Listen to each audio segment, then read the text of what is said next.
Hello दोस्तों, आज मैं एक्सप्लेन करूंगी इस ड्रामा का नेक्स्ट एपिसोड। और अभी तक आपने इसके पिछले एपिसोड्स नहीं देखे तो उनका लिंक आपको डिस्क्रिप्शन बॉक्स में मिल जाएगा। और ऐसी इंटरेस्टिंग ड्रामास की एक्सप्लेनेशन देखने के लिए मेरे चैनल को सब्सक्राइब करें और बेल आइकन प्रेस करें, जिससे आप कोई नोटिफिकेशन मिस ना करें। और अगर आपको वीडियो अच्छी लगे तो वीडियो को लाइक कर दीजिए। एपिसोड 14 की स्टार्टिंग में हम देखते हैं कि स्कूल में स्पोर्ट्स डे स्टार्ट हो जाता है।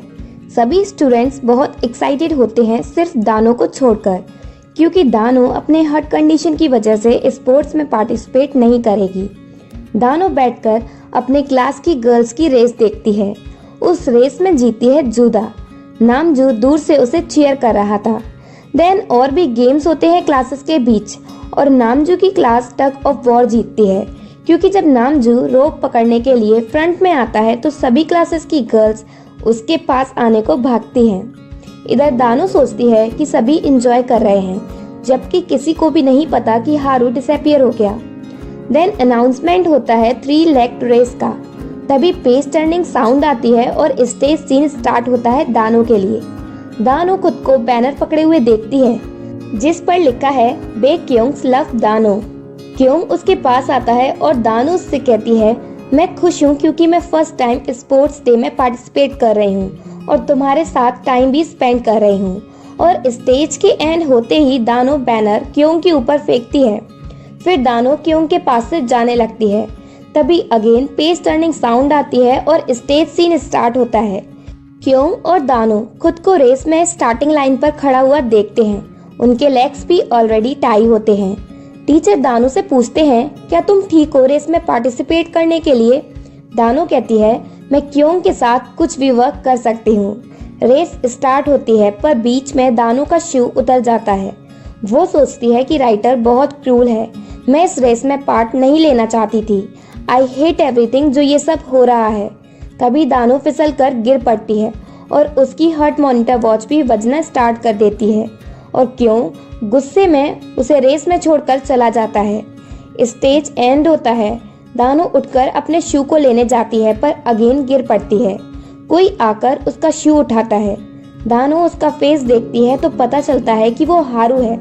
हारू ब्लैंक एक्सप्रेशंस के साथ उसे देखता रहता है और उसका शू देखकर चला जाता है।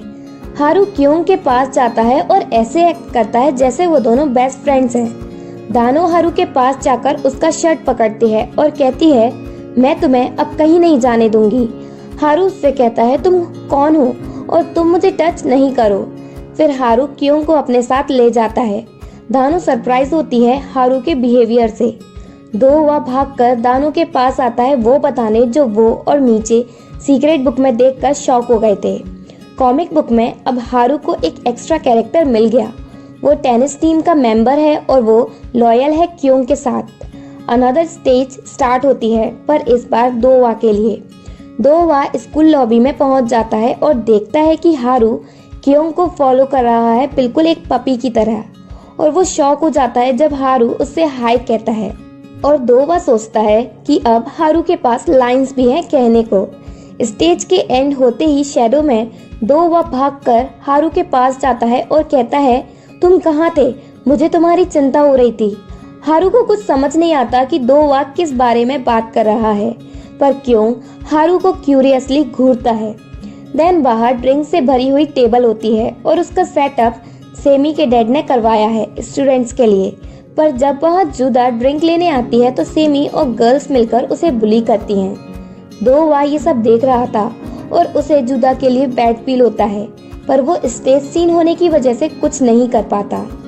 स्टेज के एंड होते ही दोवा जूदा के लिए स्ट्रॉबेरी मिल्क लेकर जाता है। जूदा अगेन उसे अपना गार्जियन एंजल कहती है, पर वो कहता है, अगर मैं गार्जियन एंजल होता तो कभी भी साइड में खड़े होकर तुम्हें बुली होते हुए नहीं देखता और तुम सेम नामजू की तरह हो स्टेज पर भी और शैडो में भी। पर हारू चेंज हो गया मेरे ग्रीड की वजह से। सभी डॉड्ज बॉल गेम स्टार्ट होने का वेट कर रहे थे। हारू क्योंग के पास आता है और ऐसे एक्ट करता है जैसे वो दोनों बेस्ट फ्रेंड्स हैं। क्योंग को शक होता है कि शायद हारू झूठ बोल रहा है कि उसे कुछ याद नहीं है और उससे कहता है, मैं सच पता लगा ही लूंगा। देन गेम स्टार्ट होता है और हारू और दानो दोनों अपोजिट टीम में होते हैं गेम के टाइम। दानो हारू की मेमोरी वापस लाने के लिए वही करती है जो उसने पहले उसे ढूंढने के लिए किया था। दानो ट्राई करती है खुद को बॉल से हिट करने का, पर इस बार हारू से प्रोटेक्ट नहीं करता बल्कि खुद लाइटली बॉल दानो पर थ्रो करता है। क्यों अभी भी सस्पिशियस है हारू के न्यू एटीट्यूड को लेकर और वो उसका टेस्ट लेता है ये जानने के लिए कि क्या वो सच में अपनी पास्ट लाइफ के बारे में भूल गया या फिर ओनली प्रिटेंड कर रहा है सब भूलने का। क्यों हारू के पास जाकर डॉज बॉल खेलने की बात करता है, पर हारू कहता है मैंने कब खेला। क्यों कहता है तुमने खेला और तुमने दानो को भी बॉल से हिट किया। हारू कहता है तुम किस बारे में बात कर रहे हो, क्या तुमने कोई ड्रीम देखा क्या? अब ये नॉनसेंस बातें बंद करो और खेलने के लिए रेडी हो जाओ। डोवा तुम्हारे साथ फेयर मैच चाहता है। हारू जाने लगता है और क्योंग उससे कहता है तुम्हें स्टेज याद है पर शैडो नहीं, क्योंकि तुम अभी सेल्फ अवेयर नहीं हो।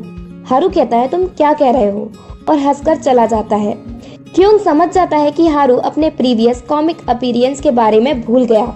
मीचे हारू के बारे में सोचता है क्या वो सच में सब कुछ भूल गया और अब तो उसके पास स्टेज पर लाइंस भी है कहने के लिए।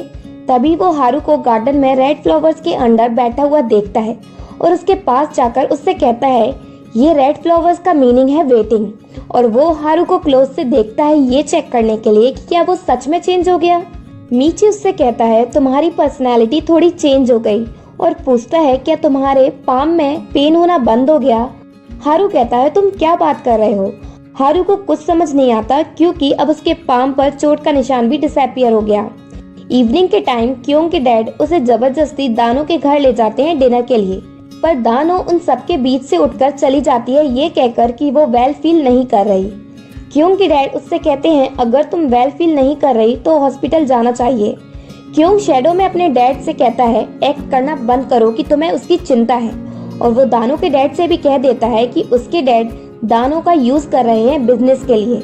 देन स्टेज स्टार्ट होती है और सभी स्माइल करने लगते हैं जैसे कि कुछ हुआ ही नहीं है। दानो क्योंग को थैंक्स कहती है एक्सपेंसिव बैग के लिए और उनके डैड उन दोनों की मैरिज की बात करने लगते हैं। स्टेज ओवर होने के बाद क्योंग और दानो रूम में चले जाते हैं। क्योंग दानो से कहता है मैं सच में तुम्हारी हेल्प करना चाहता हूँ स्टोरी चेंज करने में, जिससे तुम अपनी इलनेस ठीक कर सको। फिर उसी रात क्योंग के जाने के बाद दानो स्कूल जाकर मीचे से मिलती है कॉमिक बुक के लेटेस्ट डेवलपमेंट के बारे में बात करने, और वो शेयर करती है कि जब भी वो हारू के साथ मिलकर स्टोरी चेंज करती तो उसे अच्छा लगता और उसे कोई टेंशन भी नहीं होती जब स्टोरी मैस्ड अप हो जाती, क्योंकि स्टोरी चेंज होने से उसे होप मिलती कि वो जी सकती है। पर जब से हारू डिसअपीयर हुआ है तब से उसे डर लगने लगा है, क्योंकि वो एक्सेप्ट करना चाहती है कि वो एक एक्स्ट्रा कैरेक्टर है, पर वो अभी मरना भी नहीं चाहती। इधर उसी टाइम स्कूल में हारू को पेज फ्लिपिंग साउंड आती है और उस साउंड को फॉलो करते करते हारू लाइब्रेरी के कॉर्नर में पहुंच जाता है, जहां उसके ओल्ड स्केचेस अभी भी वॉल पर स्टिक हैं और वहां कॉर्नर में अभी भी ब्लैक होल है। और इस बार तो उस ब्लैक होल के सेंटर में दो लोग भी दिख रहे हैं। वो बिल्कुल सेम हारू और दानो की तरह दिख रहे हैं, पर वो पीपल जोशियो नेरा के हैं और वो गर्ल कहती है मैं अपना आंसर खुद ढूंढूंगी तुम्हारे साथ। हारू वो सब देखकर सरप्राइज हो जाता है और एपिसोड 14 यहीं एंड होता है।